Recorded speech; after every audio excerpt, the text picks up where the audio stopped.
अगर आप अपने आधार कार्ड में डेट ऑफ बर्थ चेंज कराना चाहते हैं या फिर मोबाइल नंबर अपडेट कराना चाहते हैं तो कुछ इस तरीके के फॉर्म आपको डाउनलोड करना होगा इंटरनेट से या फिर साइबर कैफ़े से जाके निकलवा सकते हो और अपडेट सेंटर पे जाके बहुत ही आसानी से आप अपडेट करवा सकते हैं। तो आज की इस वीडियो में आपको बताने वाला हूँ कि इस फॉर्म में आपको कैसे भरना है। इस फॉर्म का अगर आप डाउनलोड करना चाहते हैं तो लिंक आपको नीचे डिस्क्रिप्शन में मिल जाएगा, जहाँ से आप डाउनलोड कर सकते हैं। तो चलिए शुरू करते हैं। तो सबसे पहले आपको एनरोलमेंट सेंटर से कुछ इस टाइप का फॉर्म लेना होगा। अगर आपको वहाँ पे नहीं मिलता है तो आपको साइबर कैफ़े से जाके निकलवाना होगा। ये कलर में होना चाहिए, ब्लैक एंड वाइट नहीं होना चाहिए। तो यहाँ पे चलिए देखते हैं कि आपको क्या क्या भरना होता है।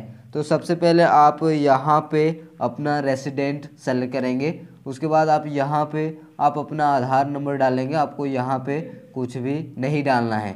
उसके बाद यहाँ पे आप बायोमेट्रिक पे टिक करेंगे। उसके बाद यहाँ पे आपको 4-5 ऑप्शन दिखता है, जैसे mobile number, date of birth, address, name और जेंडर।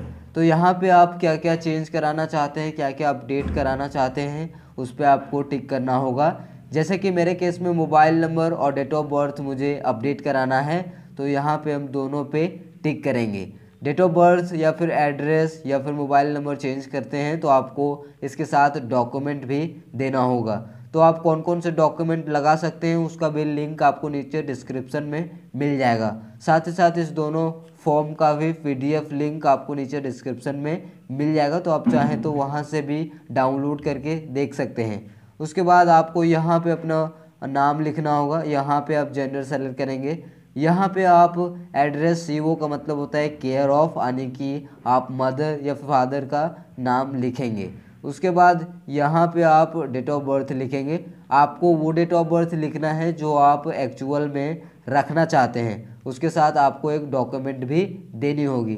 तो क्या क्या डॉक्यूमेंट लगता है उसका लिंक नीचे डिस्क्रिप्शन में है, तो वहाँ से भी आप देख सकते हैं। उसके बाद आप वेरीफाइड पे टिक करेंगे और यहाँ पे आप अपना पूरा डिटेल एड्रेस डालेंगे, जैसे कि लैंडमार्क और village, district, email address, mobile number और सब डिस्ट्रिक्ट और जहाँ पोस्ट ऑफिस, सारा कुछ आने की आप अपना यहाँ पे एड्रेस लिखेंगे।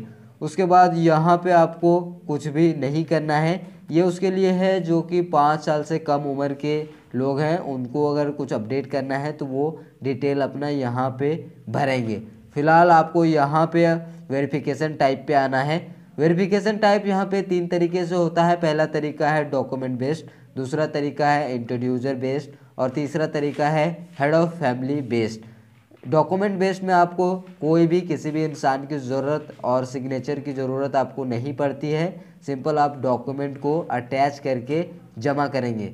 अगर आप इंट्रोड्यूसर बेस्ड को सेलेक्ट करते हैं तो आपको एक मुखिया वगैरह को लाना होगा, यानी कि जो बड़े पद पे हैं उनकी आपको ज़रूरत पड़ेगी और डिटेल भी ज़रूरत पड़ेगी, तब आपका आधार कार्ड में अपडेट हो पाएगा।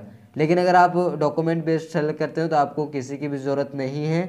आप सिंपल अपना डॉक्यूमेंट अपलोड यानी कि जमा करेंगे। यहाँ पे अगर आप फॉर डॉक्यूमेंट बेस्ड सेलेक्ट करते हो तो आपको PY और BY, यहाँ पे जैसा कि लिखा हुआ है PY और यहाँ पे POA, इसका मतलब होता है proof of identity, proof of address और DOB डेट ऑफ बर्थ। तो इसका भी यहाँ पे लिंक मैंने नीचे डिस्क्रिप्शन दे दिया है कि डॉक्यूमेंट बेस्ड में आप प्रूफ ऑफ आइडेंटिटी में क्या क्या दे सकते हैं, प्रूफ ऑफ एड्रेस में आप क्या क्या दे सकते हैं और डेट ऑफ बर्थ चेंज करने के लिए डॉक्यूमेंट आप क्या क्या दे सकते हैं। तो यहाँ पे आप प्रूफ ऑफ आइडेंटिटी में आप जो कुछ भी देना चाहें, जैसे कि Aadhaar card, PAN card, voter ID card, वो उसका नाम आप लिखेंगे। प्रूफ ऑफ एड्रेस में आप जो कुछ भी देना चाहें, जैसे इलेक्ट्रिसिटी बिल या फिर ये वाटर बिल, कुछ भी हो तो आप यहाँ पे एड्रेस में लिखेंगे। उसके बाद डेट ऑफ बर्थ चेंज करने के लिए भी बहुत सारा डॉक्यूमेंट होता है, जैसे मार्कशीट और ड्राइविंग लाइसेंस, ये सारी चीज़ें होती हैं। तो अगर आपके पास कोई भी अवेलेबल हो तो आप यहाँ पे लिखेंगे। यहाँ पे आपको इस वाले POR ये ब्लैंक छोड़ देना है। ये है इसके लिए जहाँ पे आप सेलेक्ट करेंगे इंट्रोड्यूसर या फिर हेड ऑफ फैमिली बेस्ड। तो आपको यहाँ पे POI POA यानी कि proof of identity, proof of address और डेट ऑफ बर्थ में लिखना है कि कौन कौन से आप डॉक्यूमेंट दे रहे हैं। यहाँ पे बाकी आपको कुछ करने की ज़रूरत नहीं है। फॉर इंट्रोड्यूसर बेस्ड सेलेक्ट करते हो तो आपको यहाँ पे उस इंसान की आधार नंबर, उस इंसान की सिग्नेचर और भी बाकी सारी डिटेल आपको यहाँ पे देना होगा। लेकिन हमने यहाँ पे डॉक्यूमेंट पे सेलेक्ट किया है तो यहाँ पे भरने की ज़रूरत नहीं है। उसके बाद यहाँ पे आपको नीचे की साइड आपको अपना एक सिग्नेचर करना होगा। तो इस तरीके से हमने यहाँ पे सिग्नेचर कर दिया है। उसके बाद यहाँ पे आप दूसरे फॉर्म में आ जाएंगे। दूसरे फॉर्म में आपको यहाँ पे भरना है, दूसरा फॉर्म जो होता है सर्टिफिकेट फॉर आधार एनरोलमेंट और अपडेट। दोनों फॉर्म का लिंक डिस्क्रिप्शन में है, आप डाउनलोड करके अच्छे से देख सकते हैं। ये फॉर्म थोड़ा सा ब्लर आया है प्रिंट करने में, तो इसलिए ये आपको सही से शायद नहीं दिख पा रहा होगा, लेकिन फिर भी मैं आपको समझा देता हूँ। तो सबसे पहले आप जिस भी डेट को एनरोलमेंट सेंटर पे जा रहे हैं वो डेट आप लिखेंगे और उसके बाद यहाँ पे आप रेसिडेंट पे टिक करेंगे और एक ऑप्शन आपको यहाँ पे दिखेगा अपडेट रिक्वेस्ट, इस पर भी आप टिक करेंगे। उसके बाद आप यहाँ पे आधार नंबर लिखेंगे। उसके बाद आप यहाँ पे अपना पूरा नाम लिखेंगे और यहाँ पे सीओ यानी कि केयर ऑफ आप अपने मदर या फिर फादर का नाम लिखेंगे जो भी आधार कार्ड में लिखा हुआ होगा। उसके बाद यहाँ पे आप house number, landmark, village, post office यानी कि अपना पूरा एड्रेस आप यहाँ पे लिखेंगे। यहाँ पे आपको एक बड़ा सा बॉक्स दिख जाता है जहाँ पे आपको एक कलर फ़ोटो चिपकाना है और उसके नीचे आपको एक सिग्नेचर करना होगा। दोनों की सिग्नेचर मैच करनी चाहिए, दोनों में डिफरेंट नहीं होना चाहिए। उसके बाद यहाँ पे आपको नीचे आना होगा और ये सबसे मेन और इम्पॉर्टेंट चीज़ है, आपको एक सर्टिफायर की ज़रूरत होगी। जैसे कि आपके गांव की मुखिया के सिग्नेचर और डिटेल लाना होगा या फिर अपने तहसीलदार का नंबर और उनकी एक सिग्नेचर लानी होगी। जैसा कि यहाँ पे हमने सेलेक्ट किया है, आप सेलेक्ट कर सकते हैं कोई बड़े ऑफिसर या फिर मुखिया या फिर तहसीलदार या फिर कोई मेट्रोन या फिर यहाँ पे आप देख सकते हैं एमएलए, एमएलसी, एमपी या फिर head of recognised education institution.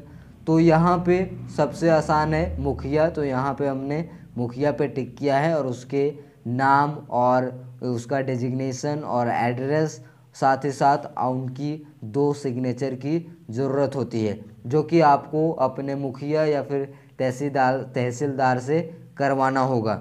तो यहाँ पे 2 सिग्नेचर की ज़रूरत है। उसके बाद आपको कुछ करने की ज़रूरत नहीं है। दोनों फॉर्म और साथ ही साथ डेट ऑफ बर्थ या फिर जिस हिसाब से आप अपडेट करना चाहते हैं उसका डॉक्यूमेंट अटैच करके आपको इनरोलमेंट अपडेट सेंटर पे जाना होगा। उसके बाद आपका आधार कार्ड में अपडेट 15 दिन के अंदर हो जाएगा। अगर आप कोई भी क्वेश्चंस या फिर अगर आप कोई नया टॉपिक सजेस्ट करना चाहते हैं तो नीचे हमें कमेंट बॉक्स में ज़रूर पूछें। आपसे मिलते हैं नेक्स्ट वीडियो में गाइस, तब तक जय हिंद, जय भारत।